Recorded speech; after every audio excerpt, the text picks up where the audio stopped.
Okay, let's talk about stress fractures. So, this whole thing wouldn't be complete if we didn't talk about stress fractures, even though doing operation after stress fractures is not very common. And honestly, stress fractures in general are not incredibly common in most of our settings. When we define stress fractures, we're focused on lower extremity stress fractures. We're basically defining stress fractures as a situation where the bone is exposed to repetitive, usually cyclical, high volume, and intense exercise. They're getting the same compression, they're getting the same forces on the bone over and over again. That's leading to small fractures.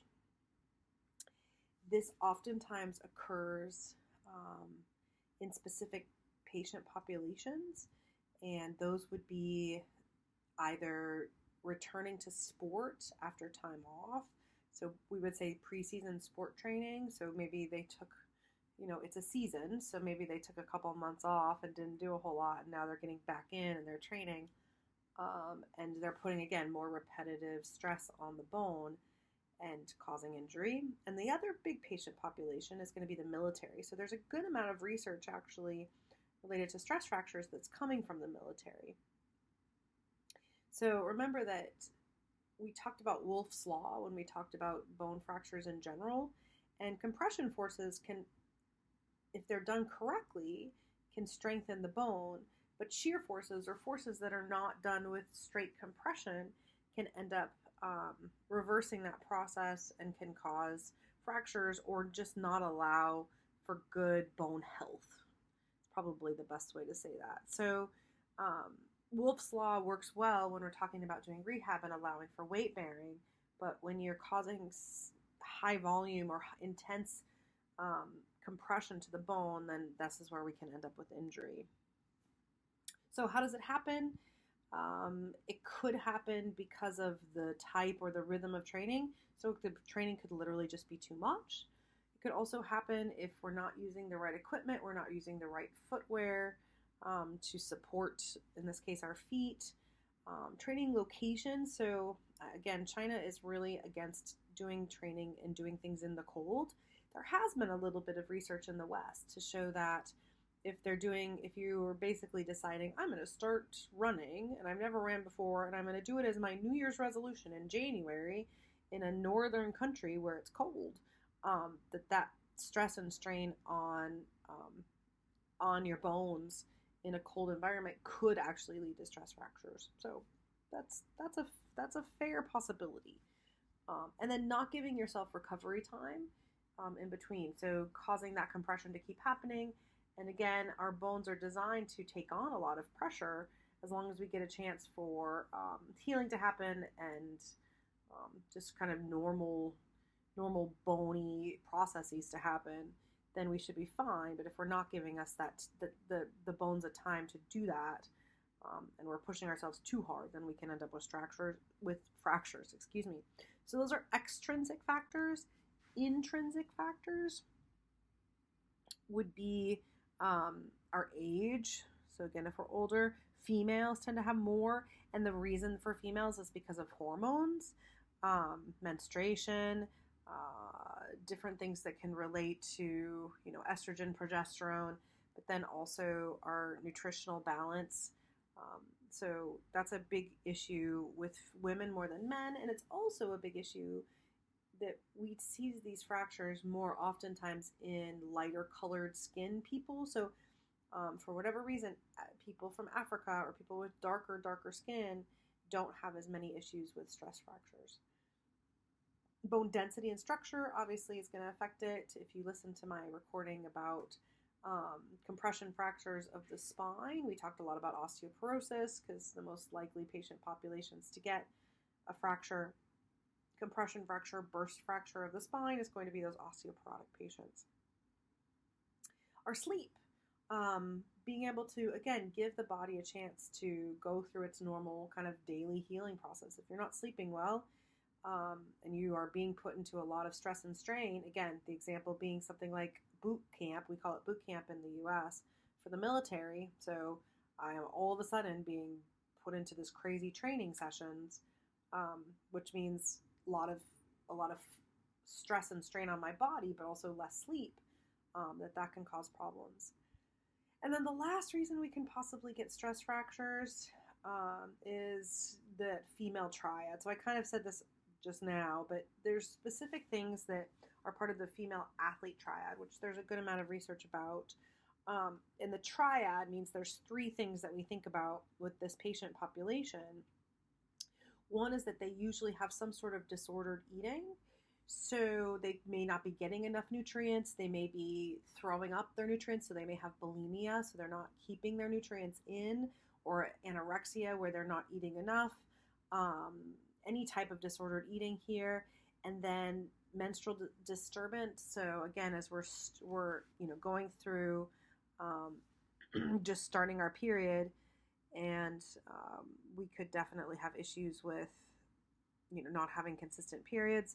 And then low bone density. Unfortunately, low bone density goes with eating disorders very regularly. So you have these girls who are over exercising. They're pushing themselves way too hard because they want to stay very, very thin. They may not be eating enough food. They may not be eating the right food. And then those things can lead to issues with their menstrual cycle. But then also, if they're going through puberty, then their menstrual cycle is kind of all over the place anyway. So all those things put together can definitely lead to bone issues and stress fractures from certain activities. The last thing could be biomechanical factors. So these are the things that we can really control, right? We as therapists, we can't change a leg length discrepancy, but we can talk about using the right shoes or using a lift in a shoe if there is a leg length discrepancy. So with that kind of situation, somebody is obviously putting a lot more pressure, a lot more power. There's a lot more force going up into one leg versus the other leg, which can lead to stress fractures. That adducted gait. So, the valgus gait, internal rotation gait, the pictures there, we've talked about this stuff a lot, but that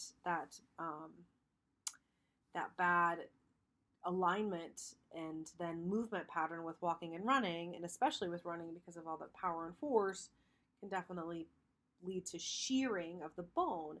And those shear forces are what is most likely going to lead to stress fractures. Tight gastrocnemius and soleus complex, so tight, so they're not getting into dorsiflexion very well. So again, runners who are definitely toe runners, where they're using a lot of their gastrocsoleus muscles, then they get tight, and then when they start walking or doing other things, then they end up with the possibility of a stress fracture. And then that can also be in combination with what's called a high longitudinal arch of the foot, and varus of the foot. And so those are going to be the people that have, again, the high arch. So not the low arch. We've talked about low arches with some different things. We've talked about, injuries. One that is the most specific that we talked about was when we discussed the tibialis posterior tendon repair. So if you remember, with that recording, we looked at a lot of really, really flat feet where the tibialis posterior tendon is not doing its job at all. And so those people have more of a soft tissue problem, whereas the people with the really high arch, so the really rigid foot, this is going to lead to bone problems. So the bone we're not, as we take on the force of the ground, to the ground reaction force, if we have a very rigid foot, then our bone is taking on all that force. So the bones in our feet are taking on all that force, and that can lead to fractures. So this just kind of gives you, this is from some of the research from JOSPT, this gives you sort of the process and the decision making that's done to decide whether or not the patient should have surgery or not have surgery, or even if you should be kind of figuring out, what to do with this patient. So it's normal for a bone to load. We're going to load bone, right? And we're going to strain bone, and that's fine. If the strain is normal, then there's no damage to the bone itself. And so you're going to get remodeling of the bone regularly. So if you're putting strain on it, you're giving yourself a chance to heal, then all of that stuff is fine. However, if the bone gets damaged, then there could be what's called damage-related remodeling. And sometimes that's okay. Sometimes if we can put them back into good positions and we can change their movement patterns, then they're asymptomatic and they repair themselves, and we just go back and load the bone again and everything's fine. The problem is if there's some sort of imbalance between the damage and the remodeling phase, then we end up with stress fractures, or at least some sort of stress reaction that could lead to a stress fracture. So this is the process where we need to be aware of this possibility. Hopefully, if you do work in some sort of military setting, you're aware of this. We're going to see here, here's epidemiology here. So in a military setting, fractures, especially of the tibia, you'll see the tibia is very common, and the tarsal bones, 9.2% of all females will end up getting a fracture, and 3% of males will end up getting a fracture. And it's because they're pushing themselves too hard usually. It's not usually necessarily always because of the training. So the training might not be wrong, although the training could be wrong. But the stress fractures are happening because they're perfectionists. They want to push themselves really hard, so they overdo it. You'll see that in general, stress fractures, these are lower extremity stress fractures, are 10% of all orthopedic injuries, so that's a pretty good number. And that the most common, like I said, are in the tibia. So, up to half of all stress fractures are in the tibia, but the tarsal bones come in second, the fibula comes in third, metatarsals, and then femoral neck. So, it could even get all the way up to the hip area, which can be pretty significant. So sport specific for where the fractures end up. If they're a runner, it's going to be that medial malleolus. So that's the tibia, right? The tibia will get stress fracture. The distal fibula, so that would essentially be the lateral malleolus. And then the calcaneus and the medial sesamoid bone. If they're basketball players, it's also the tibia, the medial malleolus, but then also possibly the navicular from jumping, which makes sense, and then metatarsals. If they're football, it's going to be the lesser metatarsals, and if they're ballet, gymnastics, tennis, or volleyball, you'll see the navicular and the sesamoid bones. So those are the foot bones.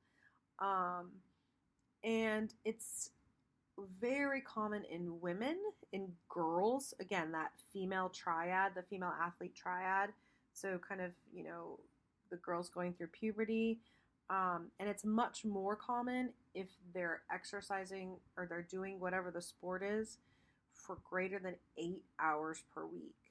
So again, if you're working with athletes, you really want to make sure that we're keeping track of how much they're training and trying to recognize that if they're doing more than 8 hours a week on that one sport, especially, because it's usually coming from overdoing that one sport, training with that one sport, that they're more likely to get those fractures. And if they're doing less than 4 hours a week, then they're much less likely to get those fractures. So somewhere between 4 and 8 or less is less likely to get the fractures. Hope that made sense. So to diagnose a stress fracture, MRI is our gold standard.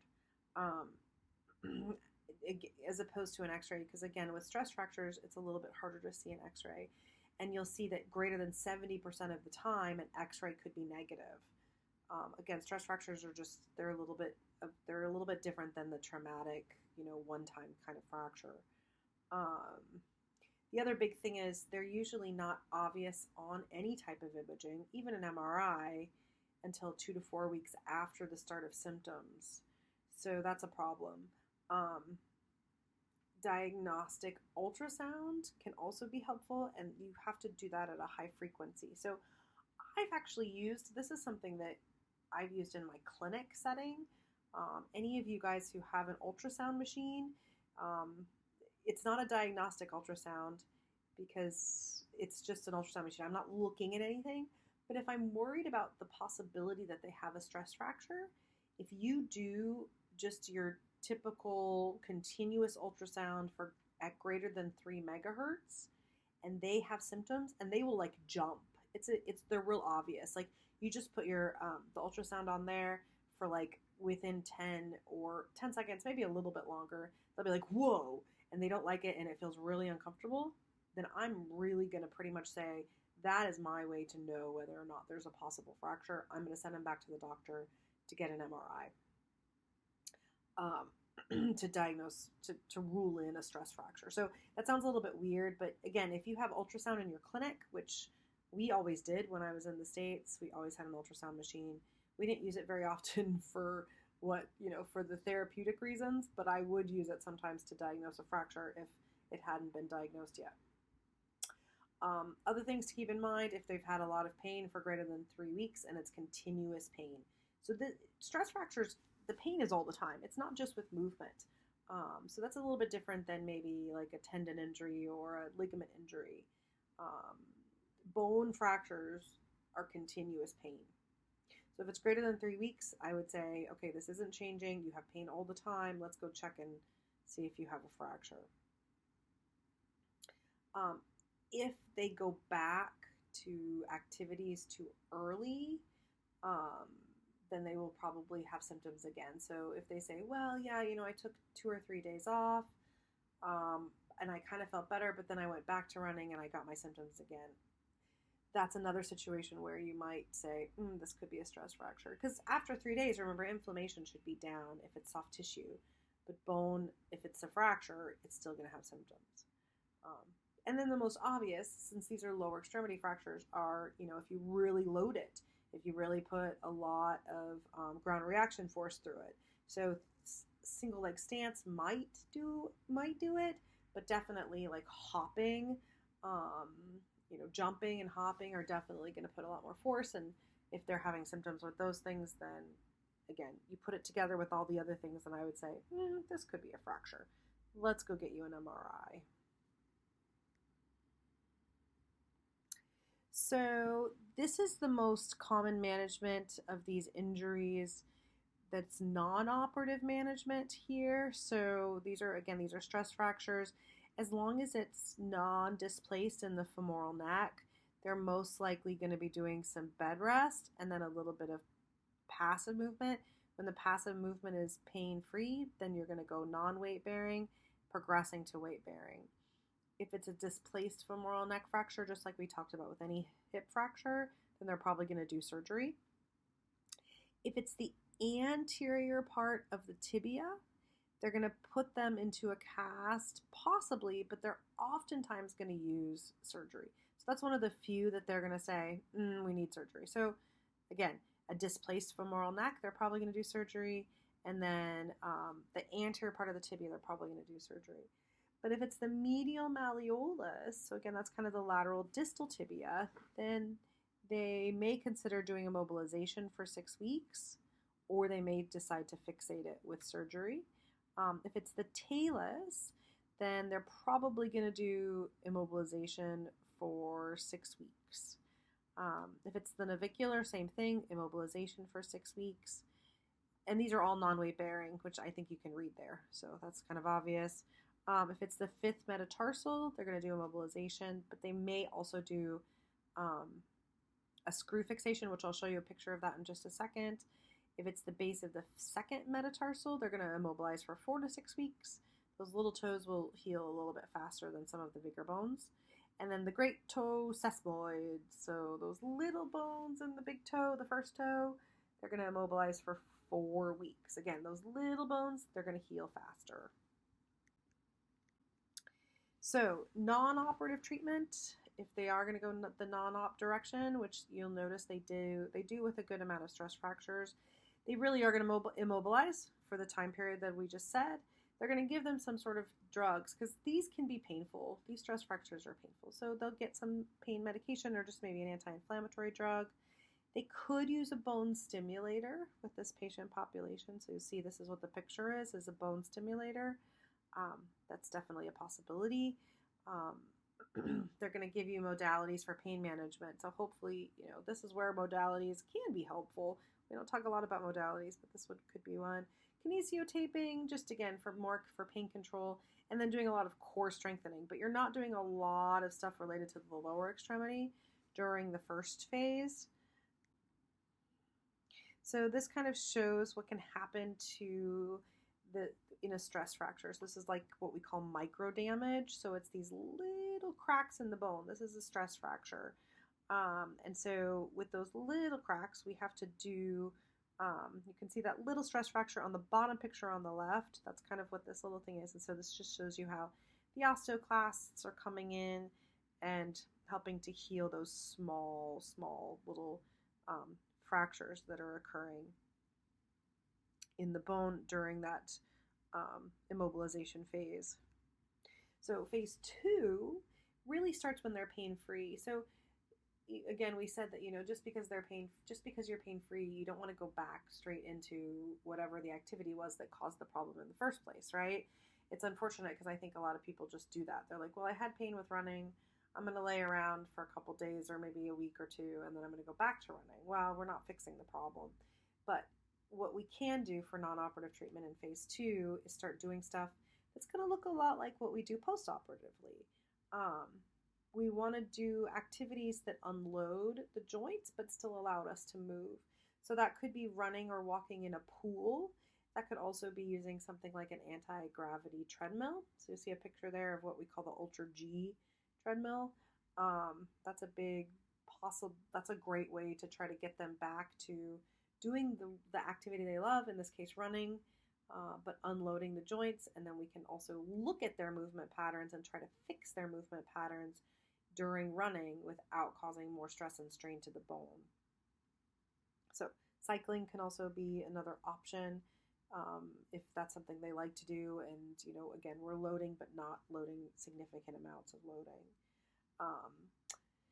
The return to sport and activity is very gradual. We've got to be watching these people, watching their movement patterns, talking to them about their symptoms, making sure their symptoms don't come back. Nutritional counseling is going to be done for patients, especially with that female athlete triad. So remember, this is the group where they likely don't have the right, they're disordered in their eating. And so disordered eating can mean that they're not getting enough food in general, they're not maybe eating the right food, or they're throwing up their food, and all of those things we want to watch for. They also could have amenorrhea.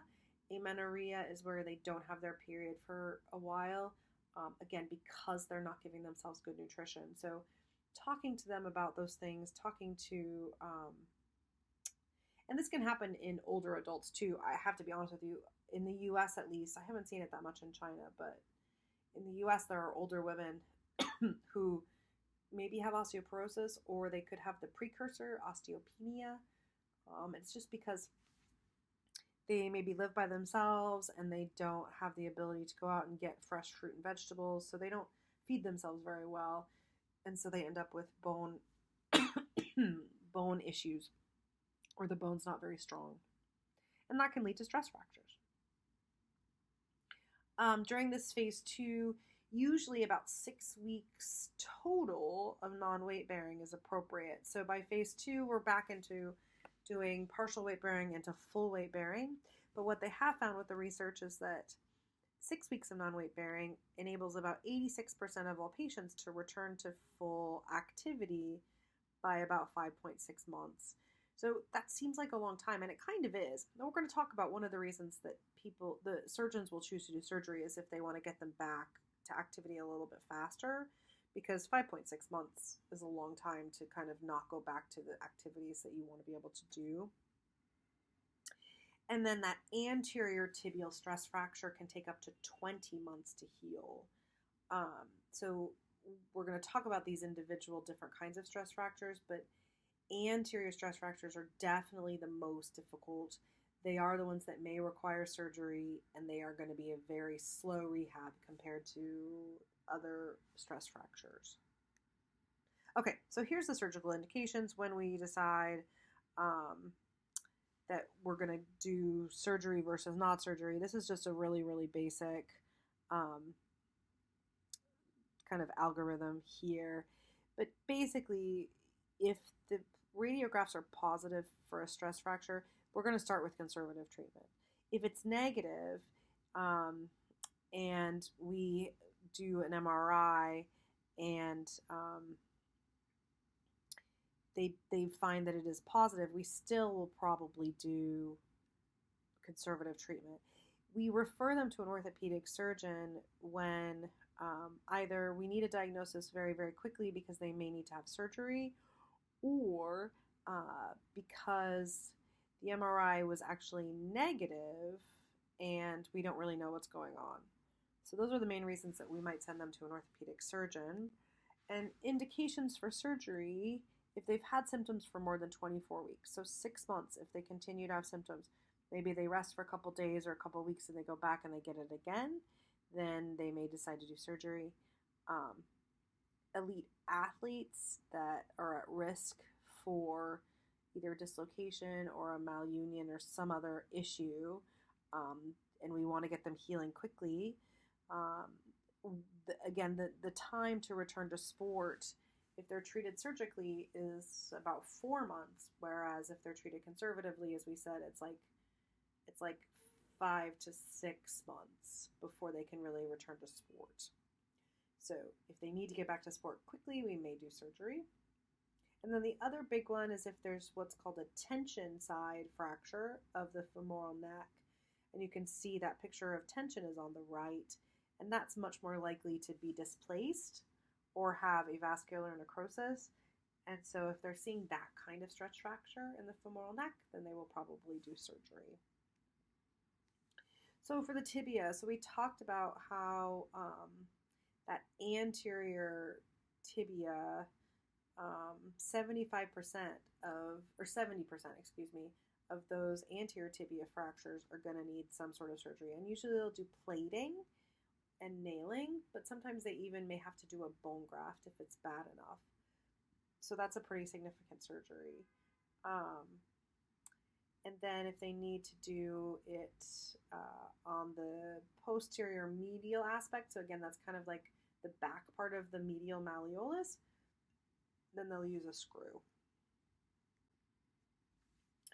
For the navicular bone, most of the time we're going to treat this one conservatively. If they are going to need to go in, then they're going to use a percutaneous screw fixation.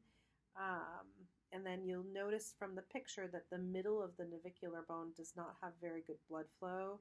So they may, if it's a chronic fracture or a non-union in that middle part of the bone, they may have to do a bone graft. So if you hear about a bone graft, that's definitely a possibility. Here's that picture of the fifth metatarsal that I mentioned earlier. So they're going to use a screw to stabilize the fifth metatarsal. For the femoral neck, we've seen a bunch of these. So if it's non-displaced, they're going to use a screw. If it's displaced, they're going to do a reduction and an internal fixation.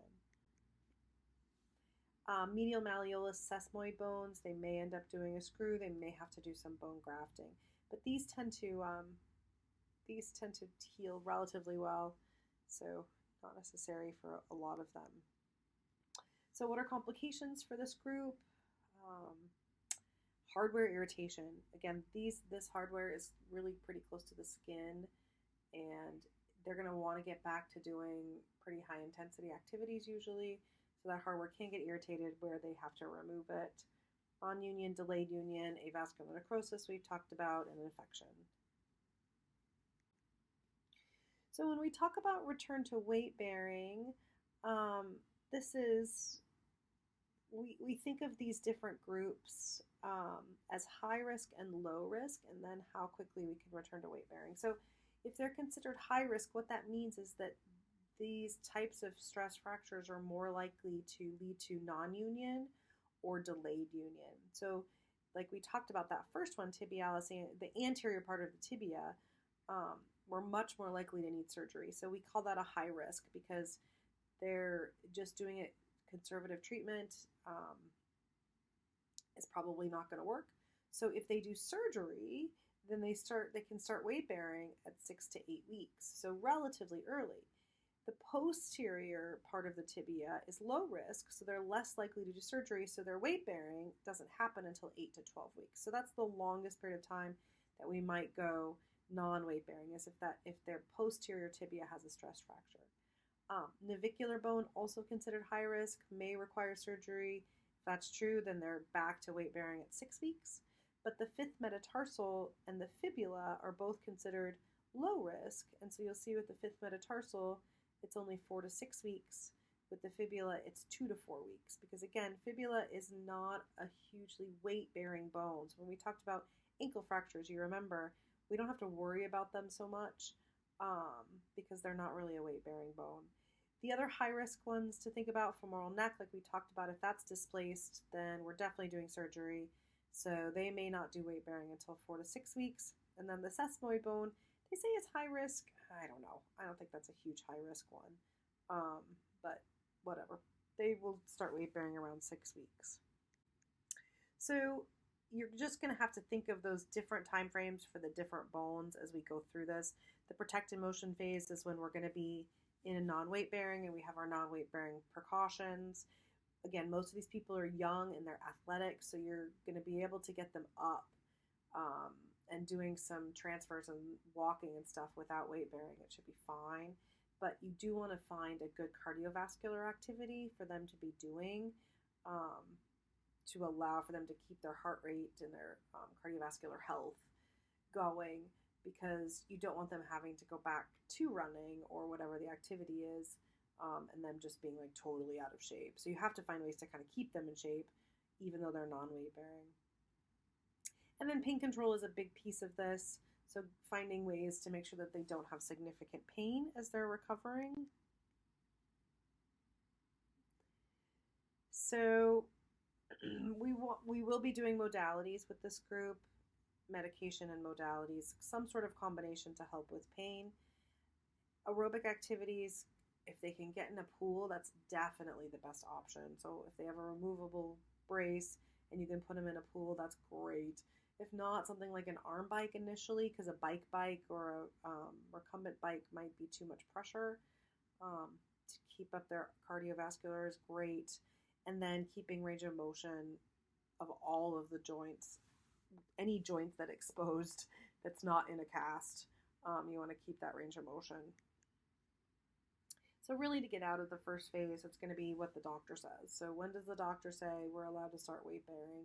When is the healing process good enough? Either the picture on the left is going to show you non-operative management, and the picture on the right is going to show you operative management. So in both those cases, those are stress fractures that have healed well, and so now we can start weight bearing, and we can do phase 2. So phase 2, we're hoping is weight bearing as tolerated.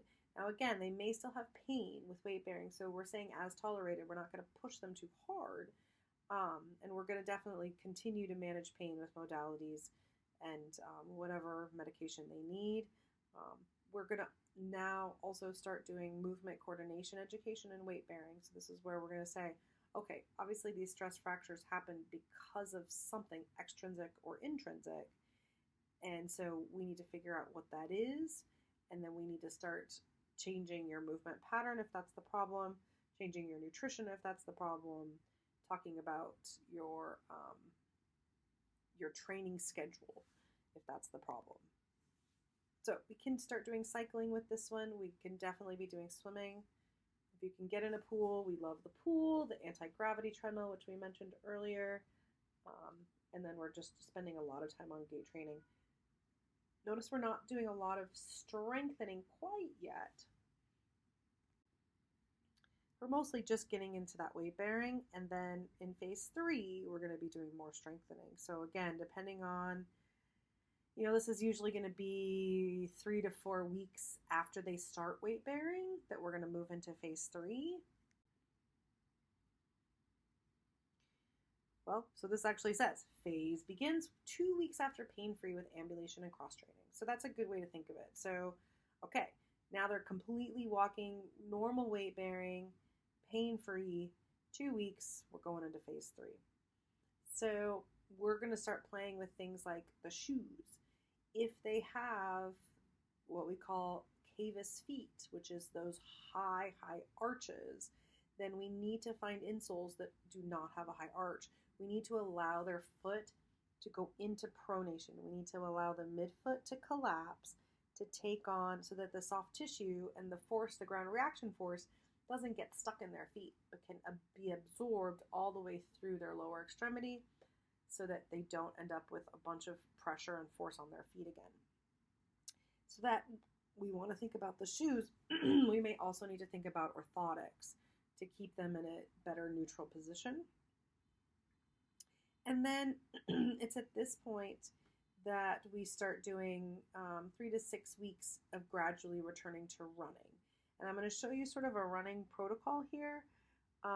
What's nice about step rate, because you want to increase their step rate and you want to increase their step rate during running, is you can use something like a metronome or a step counter that's going to give them a pretty consistent beat so that they can follow that beat with, again, you're starting with walking and doing walking correctly, and then you're working your way into running. So this is just a nice way to sort of show you the stages or the levels. So you'll see we start at 0 and we're working our way from level 1. And level 1 is where we're initial loading. We're going to get to jogging at about 50% of their normal pace. And we're starting really with just 30 minutes of walking.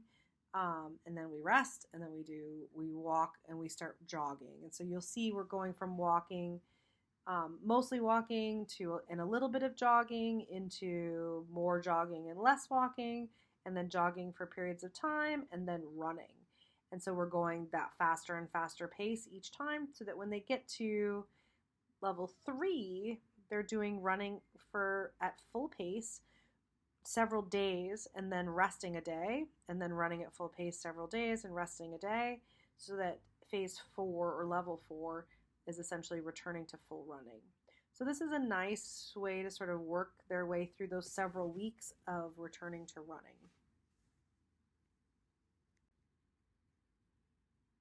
So that's what this is all about, is the movement pattern as they're increasing the impact of what they're doing.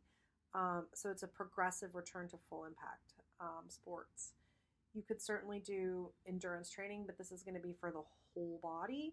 And then, of course, we know, I think there's been enough research in the last 15 years or so that the core and pelvis need to be stable to, again, take on the ground reaction forces with these higher impact activities. So you definitely want to be testing the core, testing the hips as well, so pelvic muscles, which is hip muscles, and making sure that those are really stable and strong. You can usually see during movement if they're not.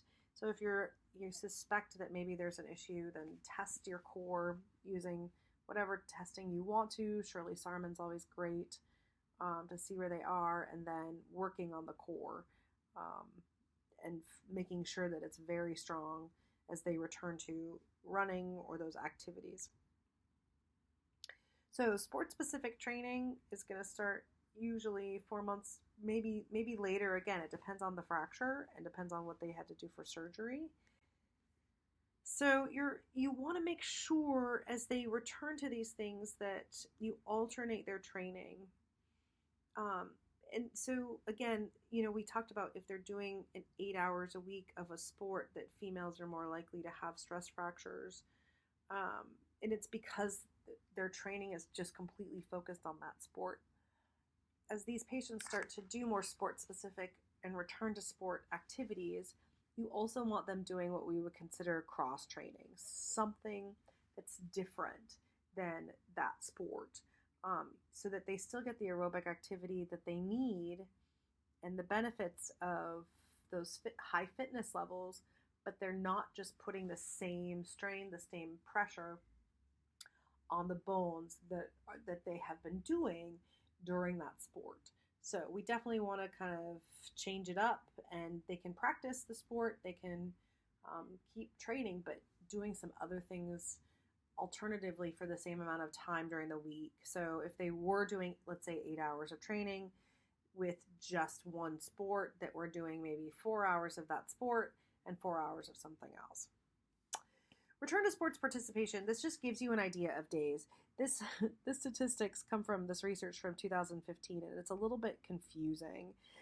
what I really want you to just see is that if they're low grade and low risk fractures, so low grade meaning there's no fracture line, there was minimal swelling, those kinds of things, and a low risk fracture. So we talked about the low risk fractures being like the lateral malleolus is a great example, like the distal fibula. That's a low risk fracture. Then they're getting back to sports within a couple months. That's normal. But you'll see with the higher grade, higher risk fractures, especially, if they didn't have surgery, then we're taking a lot longer. So up to 153 days to return to sports. So that, this can look really confusing and the numbers seem a little bit weird, but I think they're combining those that had surgery and those that didn't have surgery. So I just want you to see the overall statistics here. That return to sport could be anywhere from 2 months with something like a small, non-displaced fibular fracture compared to that anterior tibial fracture where they had to do some sort of hardware. That kind of situation, they're definitely going to be more like 6 months before they return to sport. So stress fractures are hard. I think the biggest issue with stress fractures is pain, and just follow what, how the patient feels about their pain. Talk to the doctor about weight bearing, move slowly, and then just slowly return to those same activities, monitoring their symptoms and monitoring, irritability levels, but also their tolerance to whatever the activity might be.